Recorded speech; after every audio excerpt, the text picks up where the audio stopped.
जय जगन्नाथ। आज बनैबा vegetable pasta.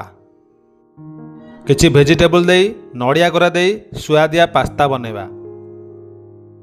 Welcome my channel 5 star picnic cooking. आम वीडियो भल लगे आम चैनल सब्सक्राइब करी बेल आइकन दबाई ऑल नोटिफिकेशन पर क्लिक करेंगे। चलतु बनैबा फटाफट चटपटी पास्ता। प्रथमे चूल्हे पानी बसैबा। पास्ता गुड़िक 70% सिझाई देवा। चूल्हे पानी बसई से हाफ चामच लुण ऐड करवा। पास्ता गुड़िक से 70% भाया सिझाई देवा। बाकी 30% से परिवा साथ सिझिबो।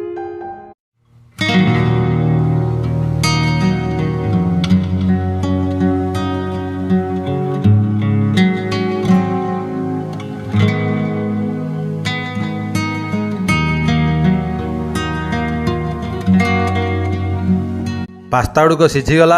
एबे नेक्स्ट प्रोसेस को जीवा। पास्ता गुड़िक सिझापी 5-7 मिनट लगिला। एबे चूल्हे पैन बसई से तेल ऐड करवा। मु 1 चामच रिफाइन तेल ऐड करछि।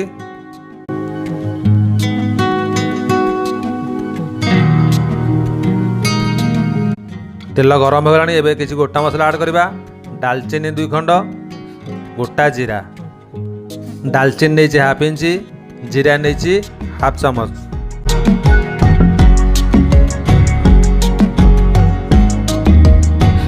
अदा छेचा ऐड करवा। हाफ इंची अदा को छेची जाइली कारण बिना पियाज रसुण आम आज बनवा पास्ता।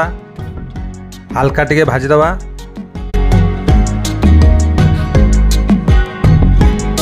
दुई 3टी कंचा लंका ऐड करवा। मु कंचा लंका छोट छोट कर काटी देती ऐड करदवा। एबे ऐड करवा कटा होता बिलाती। गोटे बिलाती को मुझे छोट छोट कर काटी जाइली ऐड करदवा। टमाटो को भल कर फ्राए करदवा।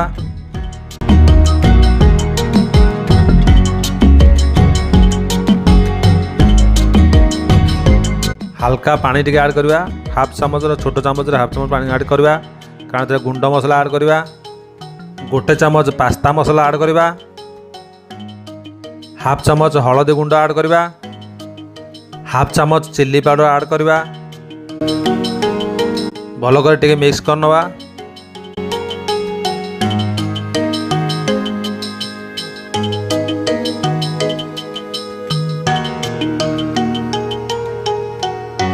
एबे एथरे परिबा गुड़िक ऐड करनवा। मु नेइछि किछि फूलकोबी। फूलकोबी नेइछि 1 ରୁ 4 भागरु भागे। एबे कैप्सिकम ऐड करवा। 1 कैप्सिकम को मुझे छोट छोट कर काटी जाइली। एबे ग्रीन मटर ऐड करवा। 50 ରୁ 60 ग्राम ग्रीन मटर मुझे। परिबा गुड़िक मसला सहित भल कर फ्राए करवा।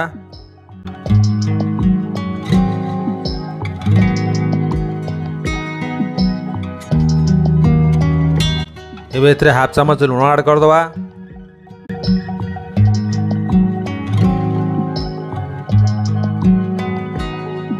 भल कर मिक्स करनवा। जेतिकी पानी अच्छी प्राय सेतिकी परिबा गुड़िक सिझीज। आम 1 चामच पानी देते मसला बेले।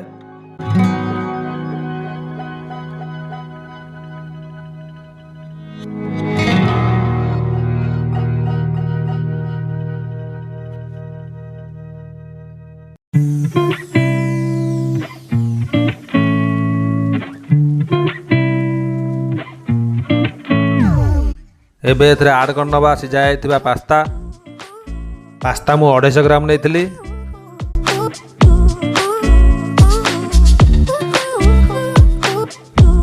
एगो भल कर मिक्स करनवा। परिवा साथ मिसई मिक्स करनवा। पास्ता गुड़ तो आगु 70% सिझाई जाइछे। एबे परिवा साथ मिसी सिझी गले हेइ जिवो पूरा।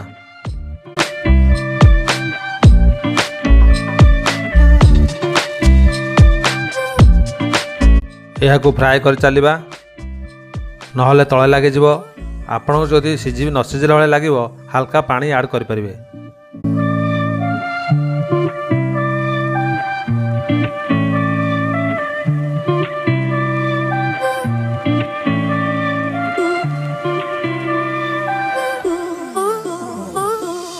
हल्का 1 चामच पानी ऐड करदवा।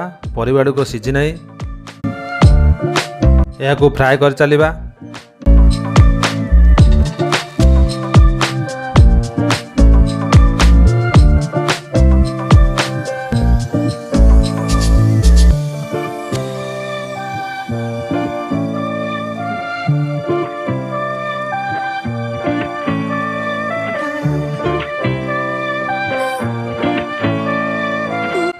ଏବେ ଏଥିରେ ଆଡ଼ କରିବା ଏହାର ମୁଖ୍ୟ ସାମଗ୍ରୀ ନଡ଼ିଆ କୋରା।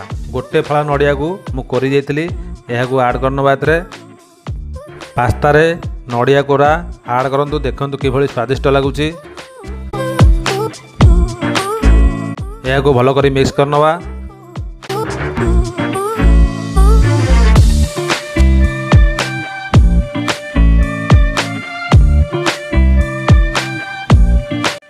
ନଡ଼ିଆ କୋରାକୁ ସେଥିରେ ମିଶାଇ ଭଲ କରି ଫ୍ରାଏ କରିନେବା 2-3 ମିନିଟ୍। ଆମ ରେସିପି କେମିତି ଲାଗିଲା କମେଣ୍ଟ ମାଧ୍ୟମରେ ନିଶ୍ଚିତ ଜଣାଇବେ। ହଁ, ଅନେକ ଲୋକ ଦେଖୁଛନ୍ତି ଭିଡ଼ିଓ, ସବସ୍କ୍ରାଇବ୍ କରୁନାହାନ୍ତି। ଆମ ଭାଇ ଭଉଣୀମାନେ ସବସ୍କ୍ରାଇବ୍ କରନ୍ତୁ। ଆମେ ଓଡ଼ିଆ ଭାରି ବଢ଼ିଆ।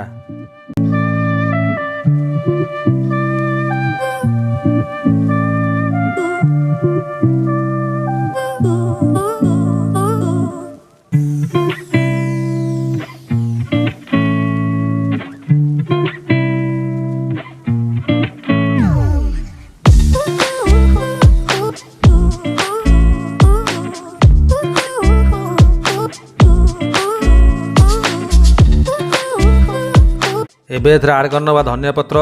ମୁଁ ଧନିଆ ପତ୍ରକୁ ଛୋଟ ଛୋଟ କରି କାଟି ଦେଇଛି।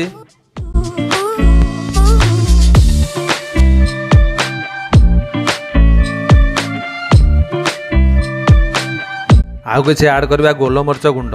10ରୁ 12ଟି ଗୋଲମରିଚକୁ ମୁଁ ହେମଦସ୍ତାରେ ପୁରେଇ ତା ଗୁଣ୍ଡ କରିଦେଇଛି। ଉପରେ କିଛି ଦେଇଦେବା ଗୋଲମରିଚ ଗୁଣ୍ଡ। ଏବେ ଗ୍ୟାସ୍ ଫ୍ଲେମ୍କୁ ଲୋ କରିଦେବା। ଏହାକୁ ଭଲ କରି ମିକ୍ସ କରିଦେବା। ପ୍ରାୟତଃ ଆମର ପ୍ରସ୍ତୁତ ହୋଇଗଲାଣି ପାସ୍ତା।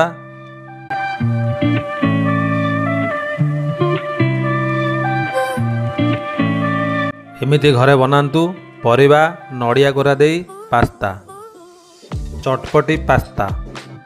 ଫାଇନାଲି ଆମ ପ୍ରସ୍ତୁତି ହୋଇଗଲା ଚଟପଟି ପାସ୍ତା। ବଢ଼ିଆ ବାସ୍ନା ହେଉଛି ଗୋଲମରିଚର। 5-7 ମିନିଟ୍ ଲାଗିଲା ପାସ୍ତା ବନେଇବା ପାଇଁ। ରହିଲି, ଧନ୍ୟବାଦ।